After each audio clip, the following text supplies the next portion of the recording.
La corruption existe partout dans le monde. La preuve, c'est que nous pouvons tous évoquer une affaire de corruption, qu'elle concerne les médias, notre lieu de travail ou notre vie privée. Certains considèrent que la corruption est une réalité incontournable de la vie, de nos cultures, ou qu'elle est le prix à payer pour faire des affaires. D'autres y voient l'expression d'un malaise éthique et moral enraciné dans nos sociétés. Chacun comprend la corruption de façon différente. Une définition largement acceptée de la corruption est qu'elle constitue un abus de pouvoir à des fins privées par une personne ayant reçu une délégation de pouvoir.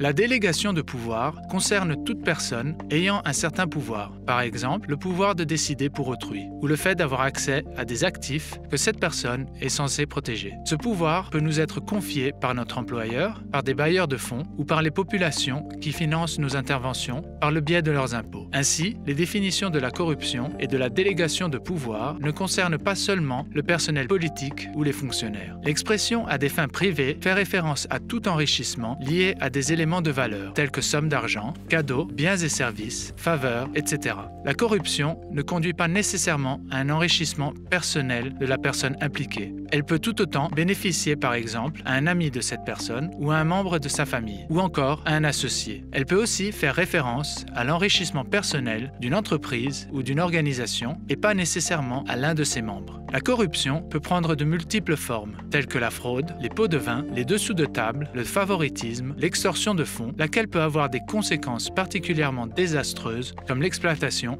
et les abus sexuels.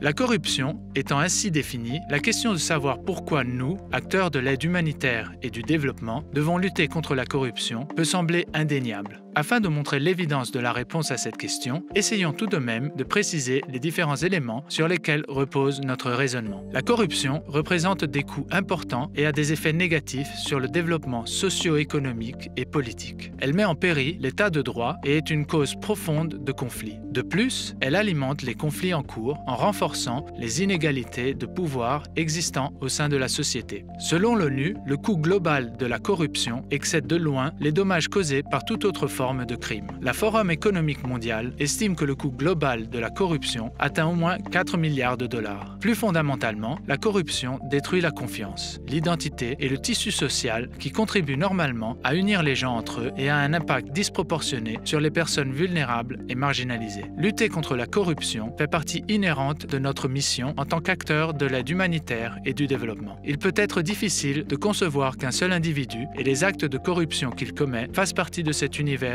beaucoup plus vaste. Mais c'est précisément la combinaison d'actes de corruption perpétrés par des individus qui finit par former dans la société des réseaux de corruption complexes, institutionnels et systémiques.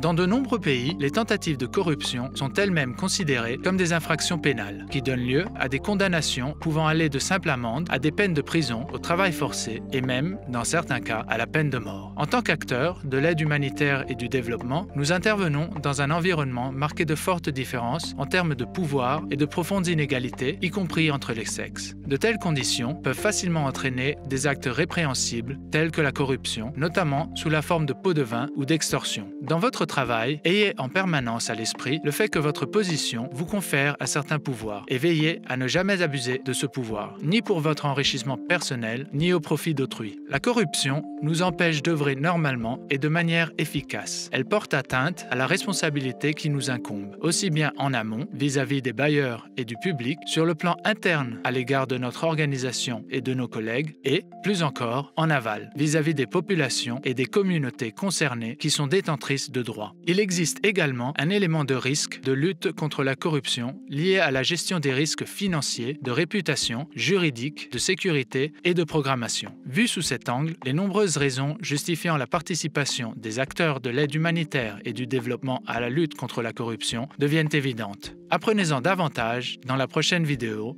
la lutte contre la corruption en pratique.